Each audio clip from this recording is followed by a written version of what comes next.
ஓம் சைராம், ஜெய் சைராம். என் அன்பின் பிரியமே, எதுக்காக இவ்வளவு கஷ்டங்களை நீ எனக்கு தந்திருக்கிறாய் என்று அடிக்கடி நீ என்னை கேட்பாய். நான் உனக்கு கஷ்டங்களை என்றும் தந்திர நினைத்தது கிடையாது. அனுபவங்களை தரவே நினைப்பேன். உன்னால் முடியாத போது கை நீட்டி நான் இழுத்து கொள்வேன். இப்போது எதுவெல்லாம் உனக்கு நடக்கிறதோ அவையெல்லாம் ஏற்கனவே தீர்மானிக்கப்பட்டவை. அதைத்தான் விதி என்கிறார்கள். தோல்வி வருவது போன்ற நிலை ஏற்பட்டாலும் அது என்னுடைய அருள், நீ செய்கின்ற புண்ணியம் போன்றவற்றின் பலன் ஆகியவற்றின் பலத்தால் தவிர்த்து விட முடியும். இதைத்தான் விதியை மாற்றுவது என்பார்கள். உனக்கு இந்த விதியை மாற்றும் இயல்பு எனது அருளால் இயற்கையாகவே அளிக்கப்பட்டுள்ளது. அதனால்தான் நீ எவ்வளவோ சோதனைகளை கடந்து விட்டாய். உன் கண்ணீர் துக்கம் எல்லாம் முடிந்து இந்த மகிழ்ச்சியின் படிகளில் தடம் பதிக்க ஆரம்பித்திருக்கிறாய். நான் உனது கரங்களை பிடித்துள்ளேன். தைரியமாக நட. நம்பிக்கையோடு வெற்றி உனதே. உனது மனம் இப்போது கந்தல் கோணியாக உள்ளது. கவலைப்படாதே. உன் மனம் படும் வேதனையில் விரைவில் நீ தங்க ஜரிகை கொண்ட வாழ்க்கையில் நுழைய இருக்கின்றாய். என்னை உற்றுப்பார். நான் 9 வார விரதம் இருக்கலாமா, சப்தாகம் செய்யலாமா, நேர்ந்து கொள்ளலாமா, ஷீரடிக்கு போய் வரலாமா, என்ன செய்தால் என் கஷ்டம் தீரும் என்று நீ யோசிக்காதே. நீ எதையும் செய்ய தேவையில்லை. தாயான சாயை உற்று பார்த்து கொண்டிருந்தால் போதும். நான் உனக்கு வாழ்வை தருவேன். வறுமையிலிருந்தும் பிரச்சனை போன்றவற்றிலிருந்தும் உன்னை நான் மீட்டு விடுவேன். எனது பிள்ளைகள் கவலைப்படும் போது அதை நிவர்த்தி செய்வது எனது கடமை. பொறுத்திருந்து இனி நடக்கப் போவதை பார். நான் உனக்காக புன்னகைத்து கொண்டு காத்திருக்கிறேன். வாழ்க்கையில் நீ உயர்ந்த நிலைக்கு வரப்போகின்றாய். மனதில் காரணமற்ற பாரம் ஏறிக்கொள்கிறது. மனம் கடந்த கால பிரச்சனைகளில் சிக்கிக்கொள்ளும் போது இயல்பாகவே அனுபவிக்க வேண்டிய சந்தோஷங்களை இழந்து விடுகிறது. குடும்பத்தில் எது நடந்தாலும் கண்டும் காணாமல் இரு. முடியாத நிலையில் வீட்டை விட்டு வெளியே வா. அருகில் உள்ள கடை வீதிக்கு சென்று வா. எப்போதுமே என்னை நீ நினைவில் வை. உன் மனதை சாந்தப்படுத்தி உன்னை துன்பங்களிலிருந்து காப்பேன். உன்னை புரியாமல் உன்னிடம் வீணாக சண்டை போடுபவர்களுக்கு அவர்களின் தவறை உணர வைப்பேன். என் வாழ்க்கையில் எவ்வளவு கஷ்டம் வந்தாலும் உன் முகம் பார்க்கும்போது என் மனதில் ஒரு நம்பிக்கை வரும். எனக்காக என் சாய் இருக்கிறார் என்று நீ ஒருமுறை நம்பிக்கை கொள். என் தங்கமே, துன்பங்கள் உன் அருகில் நெருங்க நெருங்க நீ உன் கருமாவை கழித்து கொண்டே வருகிறாய்.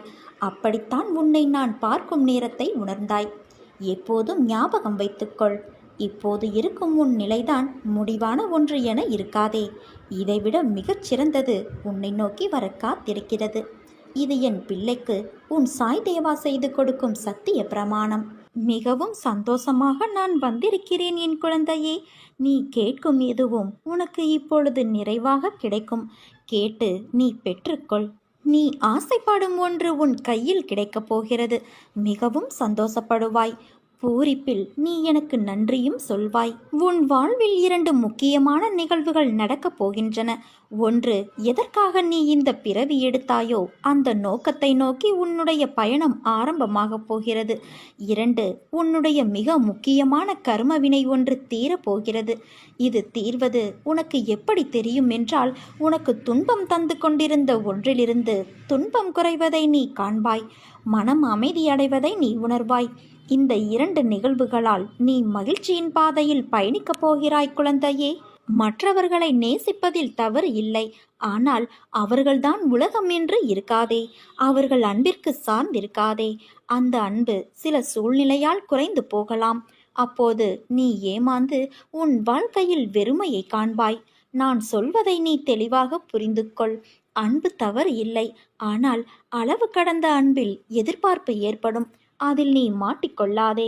அது உன் வாழ்க்கையில் நிம்மதியற்ற சூழ்நிலையை உருவாக்கிவிடும். ஏனென்றால் இவ்வுலகில் சார்ந்து இருக்கும் அளவிற்கு எதுவும் நிரந்தரமில்லை. இவ்வுலகில் நீ பிறந்தாய் வாழ்ந்தாய் என்று இருக்காதே. மற்றவர்களின் உணர்வை உன் உணர்வாக மதித்து நட. வாழ்க்கையில் போராடி தோற்பது என்பது அவமானம் கிடையாது. வெற்றியை விட உனக்கு கிடைத்த மிகப்பெரிய பரிசு அனுபவம். அந்த அனுபவத்தில்தான் வாழ்க்கையை உன்னால் வாழ முடியும். அதன் பிறகுதான் உண்மையான வாழ்க்கைக்கு நீ அர்த்தத்தை உணர்வாய். சோம்பேறித்தனத்தை தூக்கி எறி. போராடு. போராடாமலே வாழ்க்கை கடினம் என்று சொல்லாதே. பிறகு உனக்கு வாழ்க்கையின் ஒவ்வொரு நிமிடமும் கடினமாகிவிடும். இவ்வுலகில் நிரந்தரமென இருவரை நினைத்துக்கொள் தங்கமே. ஒன்று உனக்குள் இருக்கும் ஆத்மா, இன்னொன்று நீ வணங்கும் தெய்வம் நான். யார் வேண்டுமானாலும் உன்னை விட்டு விலகி செல்லட்டும், ஆனால் உன்னை ஒருபொழுதும் நான் விட்டு போக மாட்டேன். உனக்கான எல்லாவற்றையும், நல்லதாய் உன் வாழ்க்கைக்கு தேவையான விஷயங்களை தான் நான் நடைபெற அனுமதிப்பேன். உன் மனதில் நீ எதை பதிய வைக்கிறாயோ அப்படியே உடல் செயல்படும். பிரபஞ்சமும் அப்படித்தான் இயங்கும். நல்லதை சிந்தித்துப்பார், நல்லது நடக்கும். உனக்கு நன்மை பெருகும். எண்ணம்தான் வாழ்க்கை. வலிமையான எண்ணங்களே நம் வாழ்க்கையை உருவாக்கும். இன்று நம்பிக்கையோடு எது நடக்கும் என்று நீ நம்புகிறாயோ அது நிச்சயம் நாளை நடக்கும். இதுதான் உண்மை. உன்னுடைய எதிர்காலம் என்பது உன் எண்ணங்களிலும் நீ கொள்ளும் தீவிர முயற்சிகளிலும் தான் உள்ளது. உனக்குள் இருக்கும் தன்னம்பிக்கையை மூலதனமாக கொண்டு முயற்சி செய். விடிந்ததும் உன் மனதில் உதயமாகும் கவலைகள் உன்னை வாட்டுகின்றது. உன் மனம் எதையோ நினைத்து புலம்புகின்றது. ஒரு இன்பமான செயல் வாழ்வில் நடந்தாலும் மனமானது சிறிதாக நடந்த துன்பத்தை எண்ணி அந்த கவலையில் உழல்கின்றது. அதை பற்றி யோசித்து மனதை குழப்பிக்கொண்டு இருக்கும் உன் பழக்கத்தை மாற்று. ஒளியை எதிர்கொண்டு மலரும் மலர்களைப் போல நீ இருக்கவே உனக்கு நேர்மறை எண்ணங்களை உரமாக இடுகின்றேன். உன் பாதைகளில் உனக்கு துணையாக நான் இருக்கின்றேன். உன் நீண்ட பயணத்தில் உனக்கு உறுதுணையாக இருப்பேன் குழந்தையே. கலங்காதே, குழம்பாதே. அனைத்து பிரச்சனைகளும் தீர்ந்துவிடும். உன் வாழ்வில் மீண்டும் மகிழ்ச்சி பொங்கும். நம்பிக்கையோடு இரு என் குழந்தையே. உன் வாழ்க்கையில் ஏற்பட்ட அனைத்திற்கும் பதில் கூற நான் தயாராக இருக்கிறேன். நீ உனக்கு யாரும் இல்லை என்று நினைத்து அழுத போதெல்லாம் என் வருகையை நீ உணர்ந்து இருப்பாய். அதே போலத்தான் நீ சற்றும் எதிர்பார்க்காதவாறு இன்று உன் மனதை மாற்றினேன். நீ சந்தோஷத்தில் திக்குமுக்காடி இருந்ததை பார்த்து நான் பூரித்து போய் பார்த்து கொண்டு இருந்தேன். உன்னை சுற்றி உன்னை உண்மையாக நேசிப்பவர்களை இன்று உணர்ந்தாயல்லவா? என் குழந்தையான உன்னை சிரித்து கொண்டே இருப்பதை பார்க்கும்போது இந்த உலகத்தையே நான் மறந்து போகின்றேன். உன் மனதில் இருந்த அனைத்து எதிர்மறையான எண்ணங்களும் மறைந்து போகும். உன் மனதில் இருந்த அனைத்து எதிர்மறையான எண்ணங்களும் மறைந்து போகும் நேரம் வந்து விட்டது. நீ பயப்படாதே. வார்த்தைகளில் எப்படி எனக்கு நன்றி சொல்வது என்று உன் பரவசமான மனநிலை, உன் அன்பு என்னை ஆச்சரியப்படுத்துகிறது. நீ நன்றாக வாழப்போகின்றாய். என் இதயம் என்னும் கருவறையில் நீ நன்றாக வாழப்போகிறாய். வாழ்க்கை என்பது நாம் நடந்து செல்லும் பாதை போல. அதற்கான பாதையில் நாம் நடை போடுகிறோம். அவற்றில் நாம் நேராக பயணிப்பதில்லை. நிறைய திருப்பங்கள் இருக்கும். நம் வாழ்க்கையும் அப்படித்தான். பயணத்தில் சந்திக்கும் நிகழ்வுகளும் அதன் மூலம் நாம் கற்று அறியும் அனுபவமும் பாடங்கள் வாழ்க்கையை பற்றிய புரிதலை ஏற்படுத்தும். பயணங்கள் எதற்கு, எதனால் என எல்லா கேள்விகளுக்கும் விடை கிடைக்கும். உன் வாழ்வில் ஏன் இப்படி என தோன்றிய அனைத்து கேள்விகளுக்கும் விடை கிடைக்கப் போகும் நேரம் வந்து விட்டது. நம் பயணத்தின் போது நாம் உணர்ந்த பாடங்களும் கற்று உணர்த்திய அனுபவங்கள். ஒருவரின் மனதை புரிந்து நடப்பவரின் அறிவு, கல்வி கற்றவர் காட்டிலும் மேம்பட்டது. ஏனென்றால் நாம் ஒன்றை புரிந்து கொண்டு இருப்போம். ஆனால் அந்த சூழ்நிலையில் அவர்களை பற்றி தெரிந்த விஷயங்கள் நம் கண்ணை மறைத்து சூழ்நிலை என்ற நிர்பந்தத்தில் நம்மை நிற்க செய்யும். அந்த நேரத்தில் நாம் புரிந்த விஷயங்கள் புரியாது நடப்பது போலத்தான் நம்மை அசைய வைக்கும். உனக்கான வாசல் திறந்துவிட்டது. நிச்சயம் உனக்கான பதிலை பெற்று நிம்மதியும் சந்தோஷத்தையும் அமைதியையும் நீ மீட்டெடுப்பாய். உன் பெற்றோருக்கு பாதுகாப்பாய் நான் இருக்கின்றேன். என்னை மீறி எதுவும் அவர்களை நெருங்காது என் குழந்தையே. அவர்கள் பட்ட கஷ்டங்களுக்கு விடியல் பிறக்கப் போகிறது. நான் உன் உயிராய், என் உயிரின் உருவமாய் நீ இருக்கிறாய். உன்னோடு நான் எப்போதும் இருப்பேன் குழந்தையே. என்னை காணவில்லை என்று வருத்தமடையாதே. உன் கண்களை மூடி என்னை மனதார நினைத்துப்பார். என் ஒளி உருவம் உன் முன் தோன்றும். உனக்கான அனைத்து பதில்களையும் தகுந்த நேரத்தில் நான் தருவேன் என் குழந்தையே. என் அருளும் ஆசியும் எப்போதும் உனக்கு உண்டு. நீ எங்கிருந்தாலும் எதை செய்தாலும் அவை எல்லாவற்றையும் நான் அறிவேன். உன்னை ஆட்டுவிப்பவன் நான். எல்லாவற்றையும் படைத்து காப்பதும் நான் தான். உலகத்தின் ஆதாரம் நான். எவன் என்னை மனதார நினைக்கிறானோ அவனுக்கு எப்போதுமே துன்பம் நேராது. எத்தனையோ துன்பங்களை கடந்து வந்த உனக்கு இது ஒன்றும் புதிது இல்லை. இதையும் நீ கடந்து செல்வாய். இதற்கும் என் துணை உனக்கு நிச்சயம் உண்டு என் செல்வமே. நீ என்னிடம் நேற்று பிரார்த்தனை செய்யும் போதே உன்னால் முழு மனதாக பிரார்த்தனை செய்ய முடியாமல் கவலையோடும் குழப்பத்தோடும் இருந்தாய். நடப்பது எல்லாம் உனக்கு குழப்பத்தையும் அச்சத்தையும் தருகிறது என்று சொல்லி வேண்டினாய். உன் குழப்பங்கள் பிரச்சனைகளை இன்று நான் தீர்த்து வைக்கிறேன் பிள்ளையே. நேர்மறை எண்ணத்தோடு உன் வாழ்வில் நீ விரும்பிய மாற்றத்தை பற்றி நீ மகிழ்ச்சியாக சிந்தனை செய். இன்று சில மாற்றங்கள் நீ நடப்பதை காண்பாய். நம்பிக்கையை மட்டும் கைவிடாதே. உன் மனம் மகிழும் நிகழ்வுகளை நான் நடக்கச் செய்வேன். யாரேனும் ஒருவர் தன்னை என் குழந்தையாக பாவித்து என்னிடம் வேண்டிய அளவு சரணடைந்து அந்த சரணாகதியை முழுமையானதாக செய்து கொள்ள முயற்சிகள் முழுவதும் எடுத்துக்கொண்டு விட்டால் நான் அவருடைய எல்லா சுமைகளையும் ஏற்க முன்வந்து அந்த பக்தரை உண்மையிலேயே தன் குழந்தையாக ஆக்கிக்கொள்வேன். அவருடைய பொறுப்புகள் எல்லாவற்றையும் நானே ஏற்றுக்கொள்வேன். ஒருவர் காண்பது என்னை மட்டுமே.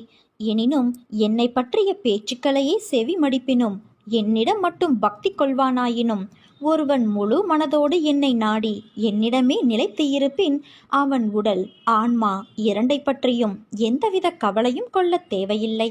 என்னிடம் பக்தி செலுத்துவோர் இங்கு ஏராளமானோர் உள்ளனர். ஆனால் என்னிடம் சரணடைந்து என் குழந்தையாக வேண்டுபவர்கள் எத்தனை பேர்? மனித குலத்தில் உள்ள பெரும் குறை இது. சுலபமாக அளிக்கப்படுவதை யாரும் மதிப்பது இல்லை. தன் குழந்தைகளுக்கு அமானுஷ்யமான அதிசயக்கத்தக்க உதவி நான் அளித்த நூற்றுக்கணக்கான சம்பவங்களுக்கு பின்னரும் விசுவாசம் ஏற்படவில்லை என்பது ஆச்சரியமாக உள்ளது. உண்மையிலேயே நீ என்னிடம் சரண் புகுந்துவிட்ட குழந்தை என்றால் நீ வேண்டியதை அளிக்க நான் தயாராக இருப்பதை நீ உணர்ந்து கொள்வாய். என்னிடம் இந்த கணமே பூரண சரணாகதியடைந்து பார். மற்ற எல்லாவற்றையும் நானே பார்த்து கொள்கிறேன். என் சத்தம் உன் மனதில் ஒலித்தால் இப்போதே என்னை நோக்கி பார். என் விழிகள் உன்னோடு பேசும். உன் உணர்வுகள் சில்லிட்டு ஆனந்த கண்ணீர் பெருகும். இதே உணர்வோடு இரு. இனி காலமெல்லாம் மகிழ்ச்சியாக இருக்கும் என் குழந்தையே. உன்னை நினைத்து நான் கவலைப்படுவதா அல்லது வருத்தப்படுவதா? நீ என்னை பார்க்கும்போது கண்ணில் ஆனந்தமும் மனதில் வேதனையும் தெரிகிறதே. என் பிள்ளை, நீ வேதனை கொள்ளலாமா? உனக்கு உன் சாய் தேவா இருக்கிறேன். உன் மனம் என்பது குழந்தையின் மனதைப் போல பளிச்சென்று பளிங்கி போல் உள்ளது. நீயோ அதை உணராமல் தேவையில்லாத விஷயங்களை நினைத்து புலம்பி வருத்தப்பட்டு கொண்டு இருக்கிறாய். இவ்வுலகில் தவறு செய்யாதவர்கள் என்று யாரும் இல்லை என் தங்கமே. சிலர் தெரிந்தும் தெரியாததுமாய் செய்கிறார்கள். அவர்களுக்கான சூழ்நிலை, நேரம், அவர்களின் வினையின் பயனால் செய்த தவறுக்கு மனவலியும் வேதனையும் அடைகின்றார்கள். உன் மனதில் ஏற்படும் அனைத்திற்கும் உன் சாய் தேவா பொறுப்பு. உன் தவறை நினைத்து வருந்துகிறாய். திருத்திக் கொள்ளவும் நினைக்கின்றாய். அது அப்படியே நடக்கும். உன்னை நல்வழிப்படுத்தவே ஜென்ம ஜென்மமாய் உன்னை நான் பின்தொடர்ந்து வருகிறேன். சில எண்ணங்கள் நிறைவேறவில்லை என்பதால் வாழ்க்கை முடிந்து விடாது. ஏதோ ஒரு காரணத்தால் இறைவன் உன்னை காப்பாற்றியிருக்கிறார் என்று மகிழ்ச்சி கொள். பயபக்தியோடும் உண்மையோடும் ஆன்ம உணர்வோடும் கண்ணீரோடும் பார்த்து நீ என்னிடம் செய்து வருகின்ற பிரார்த்தனைகளை நான் கேட்டுக்கொண்டுதான் இருக்கின்றேன். உனக்கு நான் அளிக்கும் பதில்களை உன்னால் புரிந்து கொள்ள முடியாமல் போய்விடுவதால் உன் மனம் போன போக்கில் சுதந்திரமாக நடந்து அவற்றை தட்டி கழித்து விடுகிறாய். பலனை நீ அடைய முடிவது இல்லை. உன் விருப்பப்படி செய்யவும் நடக்கவும் வாழவும் நான் உனக்கு சுதந்திரம் கொடுத்திருக்கின்றேன். அதனால்தான் என் செய்கைகளை புரிந்து கொள்ளாமலும் எனக்கு கீழ்ப்படிந்து நிற்காமலும் உனது சுயமான போக்கின்படி உன்னால் நடக்க முடிகிறது. இந்த சுதந்திர உணர்வுதான் உன்னை இந்த அளவுக்கு கீழே இறக்கி வைத்து விட்டது. கீழே இறங்கி விட்டோமே என்று நீ வருத்தப்பட்டு கொண்டு இருக்கிறாய். நான் சொல்வது சரிதானே? கீழே வந்து விட்ட போதும் உன்னை நினைத்து நான் பெருமைப்படுகிறேன். உனது இரக்கமுள்ள குணம், பிறருக்கு உதவ வேண்டும் என்கின்ற உன்னதமான மனோபாவம், இந்த நிலையிலும் பிறர் கஷ்டத்தை சகிக்காத மனம், இருக்கும் இடத்திற்கு உண்மையான விசுவாசத்துடன் நடந்து கொள்ள வேண்டும் என்று நினைத்து அதன்படி நடந்து வந்ததால்தான் கீழ்நிலைக்கு இறங்க நேர்ந்தது என்று நினைக்கின்றாய். கெட்டவர்களும் கெடுமதி உள்ளவர்களும் நன்றாக இருக்கும்போது நல்லவர்களான நாங்கள் மட்டும் ஏன் கஷ்டப்பட வேண்டும்? கஷ்டத்தை மட்டும் ஏன் கடவுள் எங்களுக்கு பரிசாக தர வேண்டும் என்று நினைக்கிறாயா? இதை உன்னால் சமாளிக்க முடியும் என்று தெரிந்த பிறகே கஷ்டம் வர தயாராக இருக்கிறது. இந்த நேரத்தில் நீ வேகமாக செயல்பட வேண்டும், நிறைய சிந்தனை செய்ய வேண்டும். இதன் மூலம் இப்போதுள்ள நிலையை விட பல மடங்கு உயர்வடைய வேண்டும் என்பதற்காகவே இதை உனக்கு நான் கொடுத்தேன். உனது கஷ்டங்களும் பிரச்சனைகளும் முடிந்து போகும். எல்லா துன்பங்களும் விலகி புத்துணர்வோடு நீ இருக்கப் போகின்றாய். சோர்ந்து போகாதே, தைரியமாக இரு. இதோ உன் அப்பா உன்னோடு கூடவே இருக்கின்றேன். நான் உன்னிடம் பிரத்யட்சமாக விளங்க வேண்டும் என்றால் நீ கஷ்டப்பட்டுத்தான் ஆக வேண்டும். ஏனென்றால் நான் நல்லவர்கள் மனதில் மட்டுமே வாழ முடியும். கெட்டவர் மனதில் எனக்கு இடமேது? இப்படி உன்னை கஷ்டப்படுத்தி நான் வாழ்வதால் என்ன பலன் என்று நீ நினைக்கலாம். நான் உன்னை பக்குவப்படுத்தி பெருமைப்படுத்துவதற்கு இதை உனக்கு வரப்பிரசாதமாக கொடுத்திருக்கின்றேன். உன்னுடைய தகுதிக்கும் தாங்கும் சக்திக்கும் ஏற்பத்தான் கஷ்டத்தை தருகின்றேன். யாரேனும் உனக்கு துன்பம் கொடுக்கட்டும், பொறுத்துக்கொள். பின்வரும் இன்பம் பெரிதாக இருக்கும் என்பதை மறவாதே. உனது குருவை நினைவில் கொண்டு அமைதியாக இரு. கற்பனைக்கு எட்டாத அளவுக்கு உனக்கு நன்மை ஏற்படும். நீ என்னிடம் கேள்வி கேட்டாயல்லவா? நீ கேள்வி கேட்ட தினத்தின் மறுநாள் உனக்கு நிச்சயம் தீர்வு கிடைக்கும். இங்கு பயத்திற்கு இடமே கிடையாது. உனது பாராட்டுக்கான கௌரவத்திற்கான நாள் மிக அருகிலேயே உள்ளது. எனது விருப்பப்படியே உன் வாழ்க்கையில் மகிழ்ச்சி வரும். என் விருப்பப்படிதான் உனது வாழ்க்கையில் பிரச்சனையும் வருகிறது. எதை எப்போது கொடுக்க வேண்டும் என்பதை நான் தான் தீர்மானிக்கின்றேன். ஆனால் நான் உனக்கு மகிழ்ச்சியை கண்டிப்பாக தருவேன் என்பதை நீ நினைவில் கொள் என் தங்கமே. நீ எதற்காக இப்படி என்னை வருந்தும்படி ஆக்குகிறாய்? நான் என்ன சொல்ல வருகிறேன் என்பது புரியவில்லையா? நான் உனக்காக விரதம் இருந்து வந்தேன். 3 வாரம், 6 வாரம், 9 வாரம், 12 வாரம் இப்படி இருந்து வந்த என்னை இதுவரை உனது கடைக்கண் திறந்து பார்த்து துயரத்தை போக்கவில்லை. ஏன் என்று புலம்பிக் கொண்டே இருக்கிறாயே? ஒன்று மட்டும் நிச்சயம், தெரிந்து கொள். ஒரு உயிர் ஜனனமாகும் நேரத்தில் அந்த உயிராகப்பட்டது முப்பிறவியில் செய்த கர்ம வினைகளும் அந்த உயிரோடு கலந்துவிடும். இது காலத்தின் கட்டாயம். நான் உன்னை விரதம் இருக்கச் சொல்லவில்லை. எனக்கு அதில் உடன்பாடும் இல்லை. 6 அறிவு படைத்த மானிடன் விரதத்தின் பெயரால் கடும் தவம் மேற்கொள்வதில் எனக்கு விருப்பம் கிடையாது. எனக்காக உன்னை நீ வருத்தி கொள்ளாதே. உன்னுடைய தூய அன்பு ஒன்று மட்டும் போதும். எந்தவிதமான சம்பிரதாய பூஜைகளும் தேவையில்லை. உன் மனதை என்னிடம் ஒப்படைத்துவிடு. எனது நாமத்தை உச்சரிக்க நீ ஒருபோதும் தவறிவிடாதே. அனைத்தும் மாறப்போகிறது என் தங்கமே. நீ விரும்பிய வாழ்க்கையையும் விரும்பிய நிரந்தர பணியையும் நிரந்தர வருமானத்தையும் நிரந்தரமான தொழிலையும் உனக்கு பிடித்தமான வாழ்க்கையையும் உன்னை கஷ்டங்களிலிருந்தும் உன்னை துயரங்களிலிருந்தும் நான் விடுவிப்பேன். இதிலிருந்து உன்னை விடுவித்து உனது கர்ம பலன்களின் வீரியத்தை முறியடித்து உன்னை உயர்ந்த நிலைக்கு நான் கொண்டு வருவேன். உனக்காக நீ என்னை அழைக்கும்போது நானே வருவேன். உன்னை காண்பதற்கு நான் உன் சாய் தேவாயிருக்கிறேன். என்னை சரணாகதியடைந்தால் நான் உன்னை நிச்சயம் பாதுகாப்பேன். நீ பொறுமையாக இரு என் தங்கமே. உனது பிரச்சனைகள் என்னவானால் என்ன? நீ அனைத்தையும் கடந்து போகத்தான் பிறந்திருக்கின்றாய்.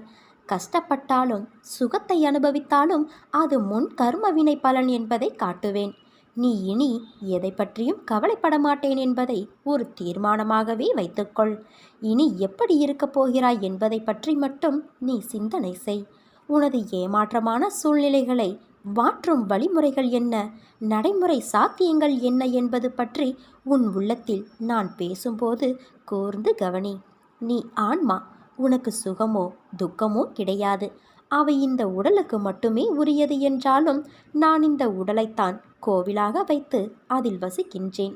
இன்று முதல் இந்த உடம்பு சார்ந்த விஷயத்தில் கவனம் செலுத்துவேன். கஷ்டங்களுக்கு முடிவு கட்டுவேன். இனி இஷ்டப்படியெல்லாம் நடக்கும் என்று நீ நம்பிக்கையோடும் பொறுமையோடும் சகிப்புத்தன்மையோடும் சுறுசுறுப்பான மனதோடும் நான் இப்படித்தான் இருக்க வேண்டும் என உறுதியாக தீர்மானம் செய். அந்த தீர்மானத்தை நான் வழிமொழிகிறேன். உன்னை வெற்றியின் பாதைக்கு கைப்பிடித்து உன் சாயப்பா நான் அழைத்து செல்கிறேன். எனது பக்தன் எப்படி இருந்தாலும் நல்லவனோ கெட்டவனோ அவன் என்னுடையவன். அவனுக்கும் எனக்கும் இடையே பேதம் எதுவும் கிடையாது. இப்பொழுது அவன் பொறுப்பு முழுவதும் என்னிடமே உள்ளது. உன்னை அவமதிப்பவரை கண்டு ஒருபோதும் விரக்தியடையாமல் இரு.